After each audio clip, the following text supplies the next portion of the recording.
Hello and welcome back to the Argyle CIO Leadership Forum. My name is Vicki Lynn Brunskill with Argyle. It's great to have everyone joining us today.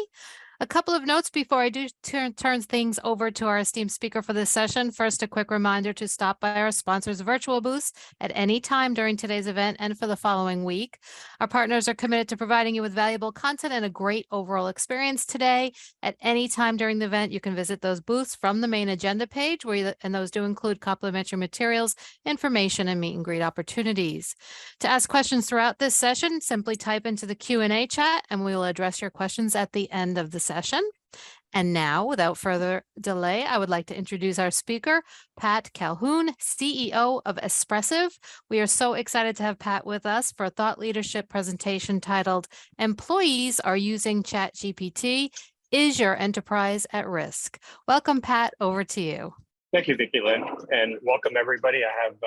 I'm honored to have the opportunity to talk to you today about some of the interesting things that are happening in the world of large language models and ChatGPT and so on. And hopefully today is going to be very interactive. So there is a chat. I think there's a way for you to ask questions. Please feel free to go ahead. And I'm just going to dive right in. One of the things that we're going to be talking today a lot about is I've had the opportunity to speak to many CIOs, and I think a lot of CIOs are currently excited about the opportunity, and they're also really worried about the potential risks associated with using things like ChatGPT and other foundational models. And so, we're going to talk a little bit today about what does this actually mean and what are the things that you can do.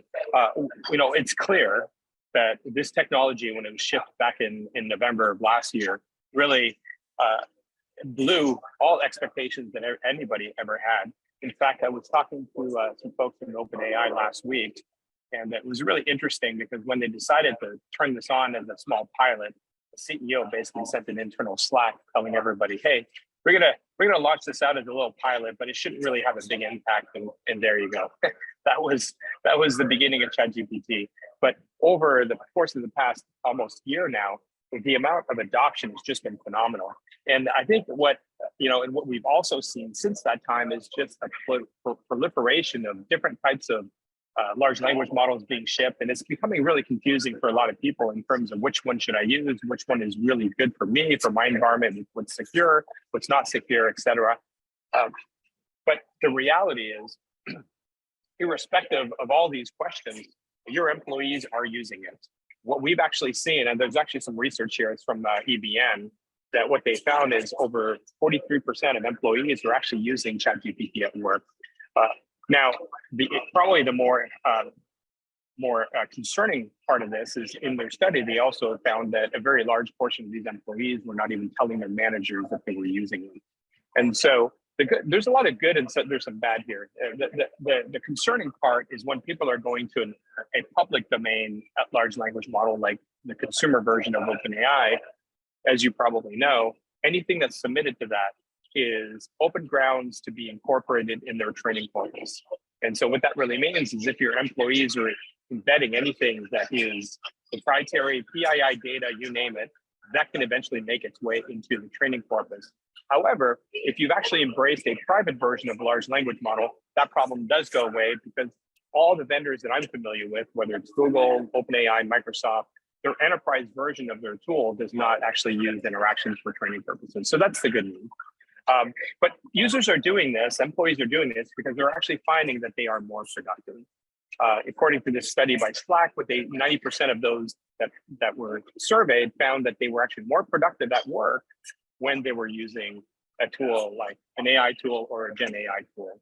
And so this is really the reason why you can't stop it. People are going to do it because naturally they just find themselves that much more productive as a result.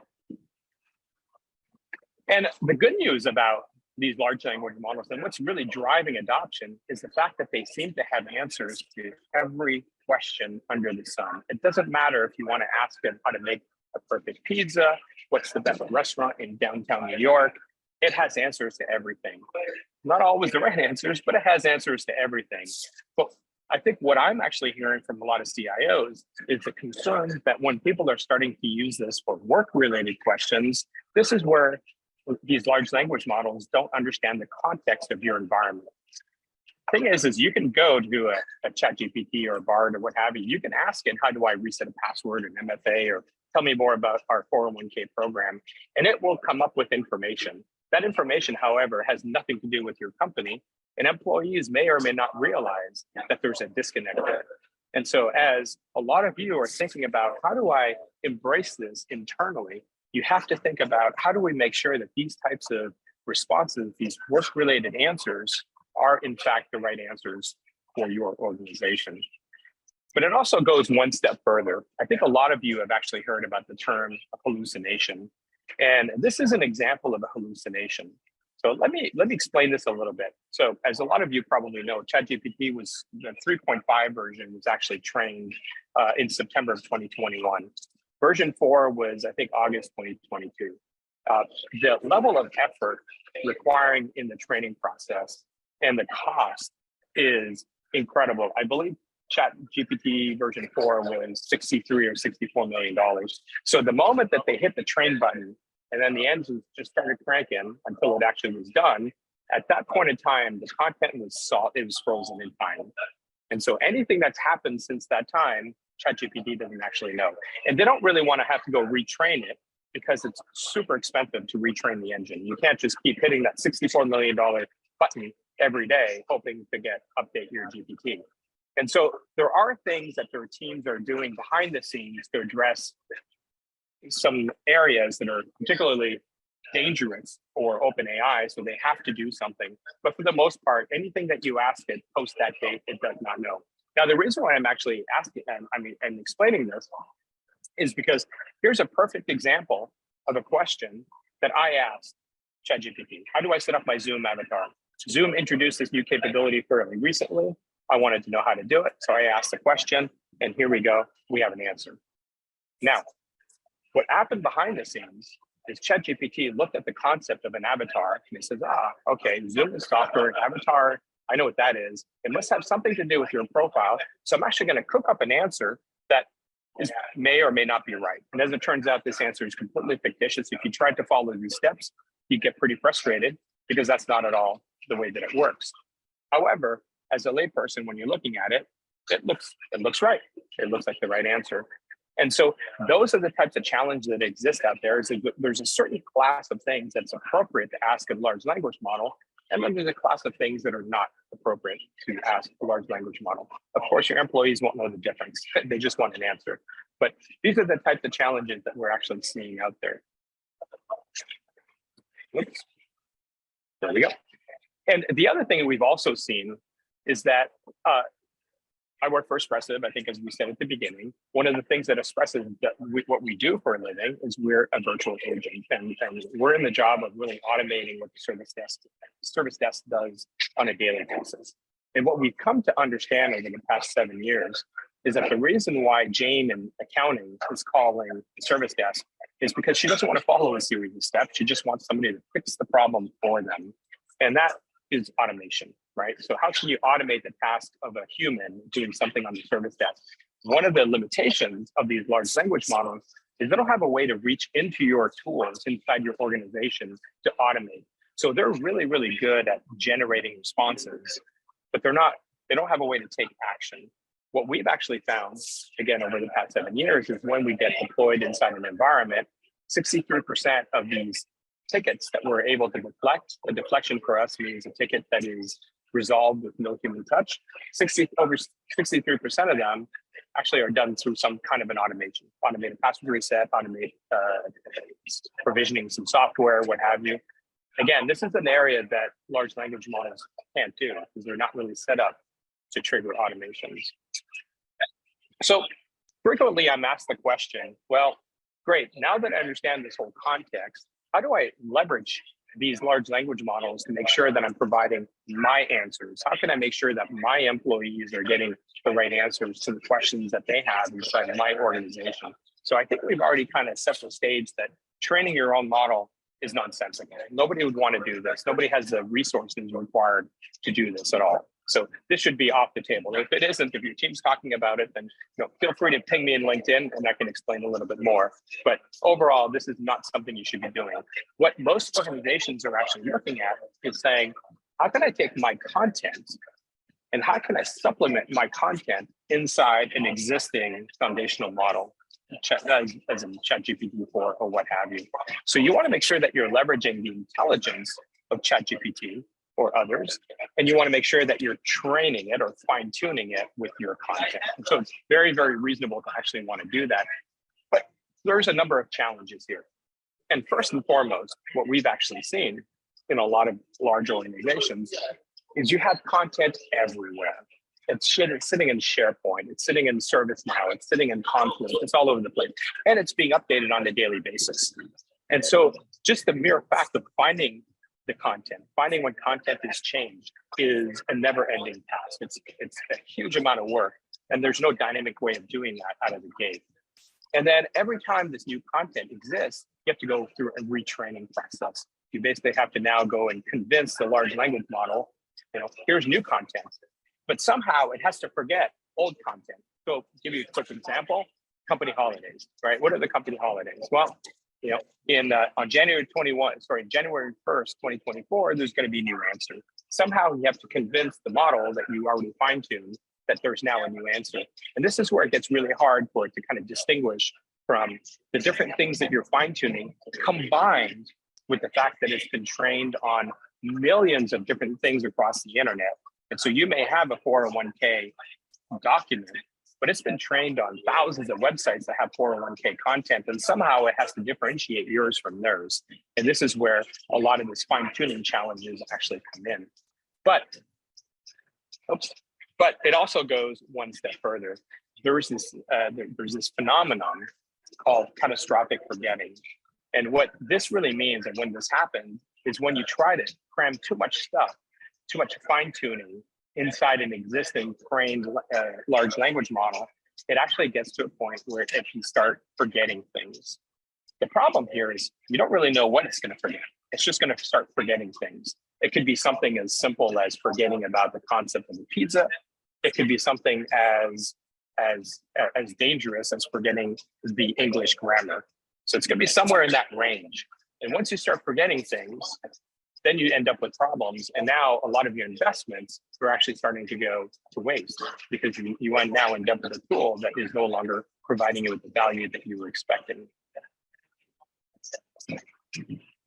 And so what I wanted to do is tell you a little bit more about, if you're thinking about going down the path of looking at how do I use a large language model of any form, and how do I use that to start finding content inside, or finding answers, inside my enterprise content? How do we do that? And first and foremost, it's really about making sure that you're using the right tools for the right task. Using a large language model to find answers, enterprise answers, is actually the wrong thing to do. What we've done a lot of experimentation at Expressive. Our product does a lot of this as well. What we've actually found is that we're much better off using some kind of a search engine, some kind of a search technology to find the answers first and foremost. And so there's a number of different search technologies I'm calling out here. We use a vector database, but you can replace that with different types of technologies. And fundamentally, what you want is something that's capable of finding a precise answer to a question inside what could be tens of thousands of different documents. And to do that requires a lot of work, of course. It's not just simply throwing things inside a database. And of course, you may also have multiple languages, so you have to worry about translations and so on. But it's really about making sure that the question that's being asked has sufficient amount of context so that you're getting the right answer. If somebody says, how do I create a group? That's not going to help you a whole lot because you don't really know if it's a Slack group, if it's a Microsoft Office 365 email group. And so there's things that you need to do to kind of supplement the search to make sure that you're finding the right answer. But very important to make sure that you're leveraging search to find the answer. Because again, this eliminates a lot of the problems that I talked about around fine-tuning. You don't need to fine-tune an engine in order to do this. Right now, you're actually using a very different technology to be able to find the answer. And then you leverage large language models for what it's really good at, which is generative responses.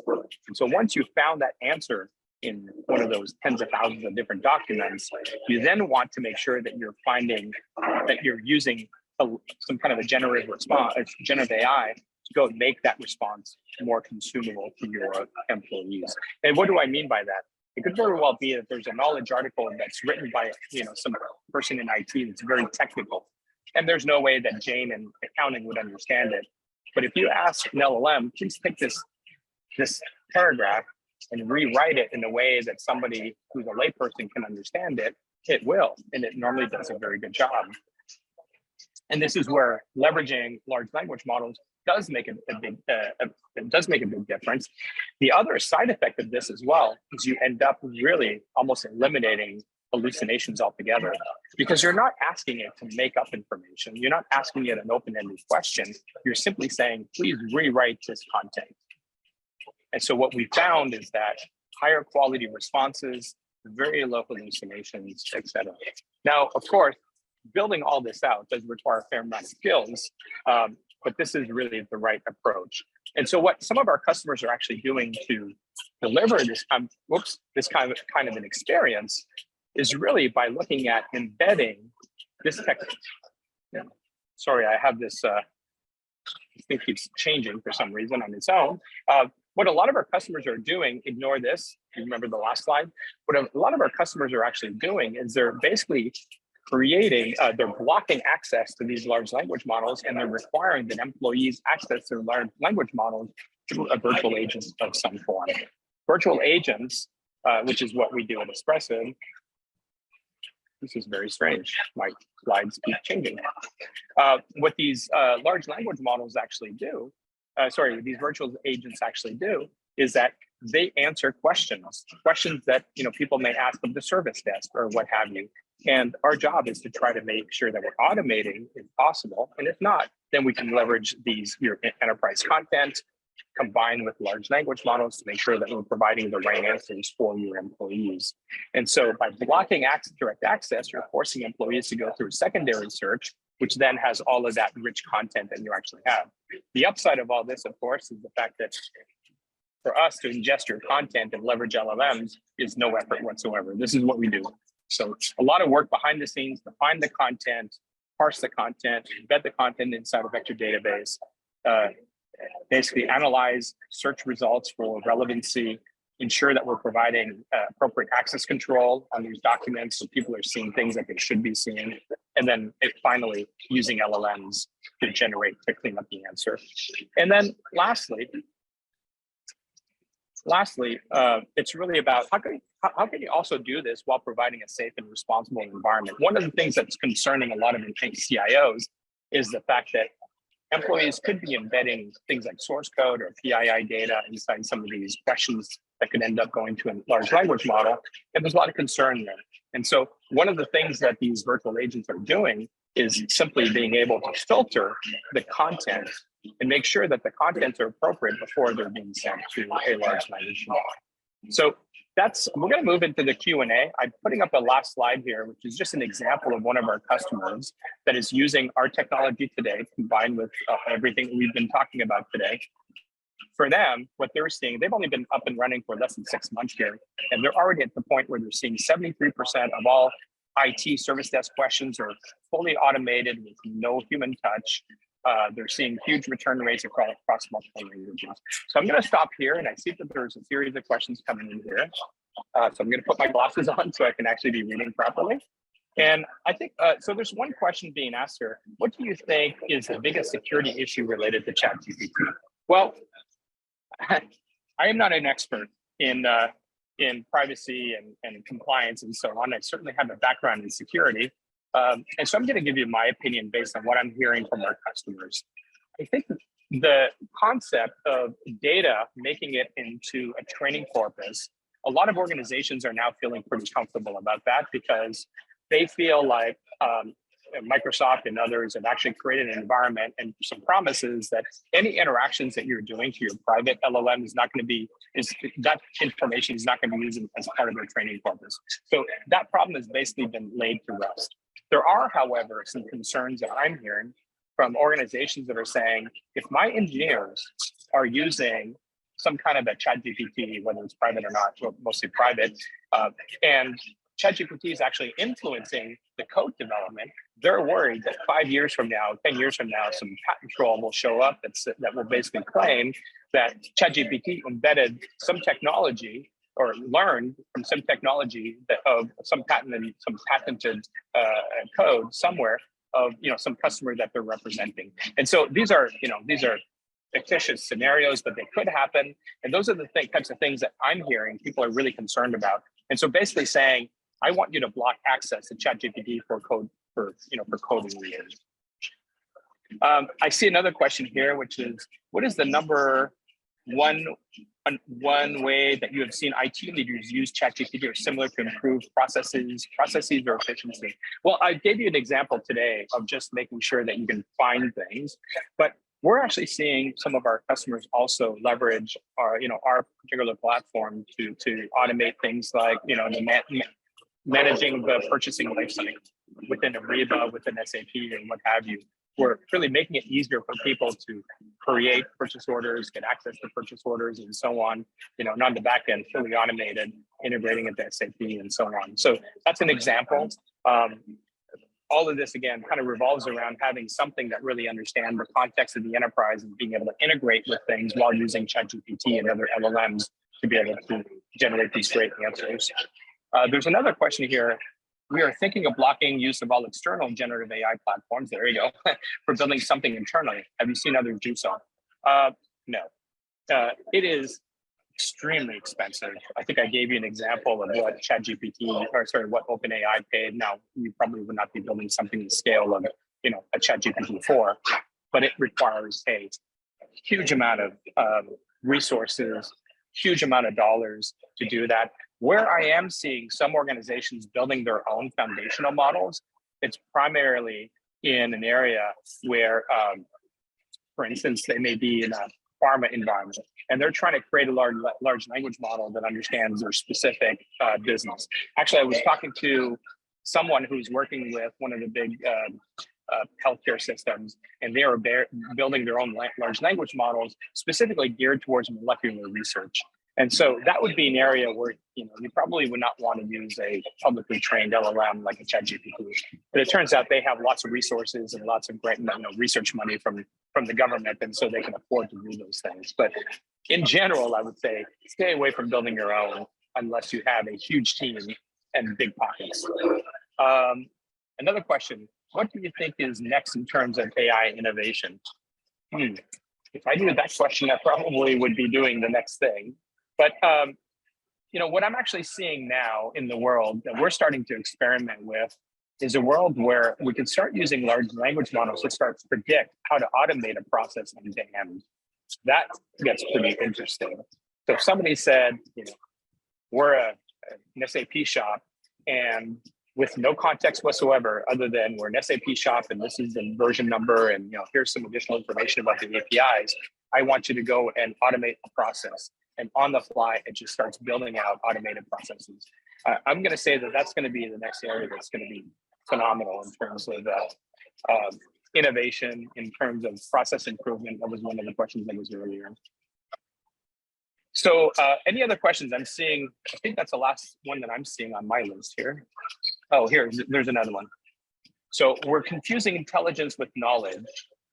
We even can articulate what data, information, and knowledge, and using these terms interchangeable. Please, Mr. Calhoun, give me your thoughts on this topic. I'm working on a theory that I call it the intelligence life cycle, and I appreciate your input. Okay, happy to give you the input, but without a whole lot of context more than this question, I'm not sure my input's going to be all that interesting. So if you would like, feel free to send me a note on LinkedIn. By the way, I am available on LinkedIn.